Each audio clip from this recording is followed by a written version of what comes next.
मेरी टीममेट की बेटी ने पासपोर्ट पे ये ड्रॉ कर दिया। जब मेरी टीममेट ने मुझे ये फोटो भेजा ना, मुझे लगा कि शायद कोई मीम होगा, कोई फॉरवर्डेड मैसेज होगा। नाम पढ़ के आई वाज वेरी शॉक्ड। उसी का नाम लिखा था, ये उसी का पासपोर्ट था। और हम 14 जनवरी को ट्रैवल करने वाले थे।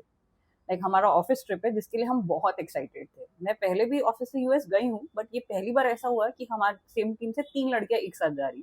तो मैं ज्यादा घूमती नहीं थी क्योंकि मैं अकेले थी। ये पहली बार ऐसा मौका लगा कि हम तीन साथ में जा रहे हैं। तो हम तीनों ने ऑलरेडी एक हफ्ता छुट्टी लिया वहां जाने के बाद, आफ्टर ऑफिस वर्क। एंड सारे रिजर्वेशन, सारे टूर पैकेजेस, सब कुछ हो चुका है हम तीनों के लिए। और अब उसकी बेटी ने पासपोर्ट पे ये बना दिया। तो मुझे नहीं पता कैसे होने वाला है। जब उसने ये मैसेज भेजा तो मैंने, मेरा पहला तो सबसे पहला चीज था, मैंने चैट जीपीटी से पूछा कि क्या होगा ये। तो चैट जीपीटी ने मुझे बताया कि एनी स्क्रिबलिंग ऑन पासपोर्ट, एक सिंगल लाइन भी अगर किसी ने ड्रॉ कर दिया तो पासपोर्ट नल एंड वॉइड हो जाता है, इनवैलिड हो जाता है। तो अब सिर्फ 7 दिन बचा है। लकीली सिर्फ उसने ब्लैंक पेज पे किया है, पर्सनल डिटेल पेज फिर भी ठीक है, US visa page is also okay, but still the passport is invalid, so not sure what to do.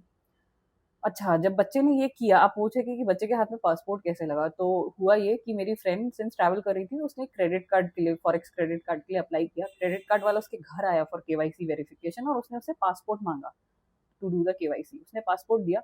2 minute, सिर्फ 2 मिनट के लिए उसने उसको टेबल पे रखा। और वो उस बंदे से कुछ बात कर रही थी। इस बीच उसकी डॉटर आती है, उस पासपोर्ट को उठा के वो दूसरे रूम में ले जाती है। And there she started to draw.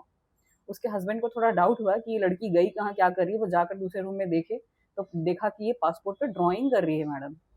Anyways, पहले तो उसकी बहुत पिटाई हुई, फिर बाद में उसकी मम्मी ने उसे बैठा के बच्चे से पूछा कि बेटा क्या बनाया है तुमने ये। तो शी एक्सप्लेन कि मैंने अम्मा लिखा है, अम्मा। ये जो दिख रहा है ना, दैट इज एन ए। तो बहुत अजीब सा दिख रहा है। मैंने चैट जीपीटी को जब मास्क करने बोला ना, तो चैट जीपीटी ने तो मना ही कर दिया, बोला कि पता नहीं, there is nudity, there is, पता नहीं इसमें क्या क्या है। आई एक्सप्लेन की that is horizontal uh, that is not what you are thinking. And then उसने मुझे मास्क करके दिया है। एनीवेज, अगर आपको किसी में से भी इसके बारे में जानकारी है, कोई इजी सोल्यूशन पता है, 7 दिन के अंदर कुछ हो सकता है, तो please comment down below and stay tune जानने के लिए कि फाइनली मेरी टीम में यूएस जा रही है या नहीं जा रही है।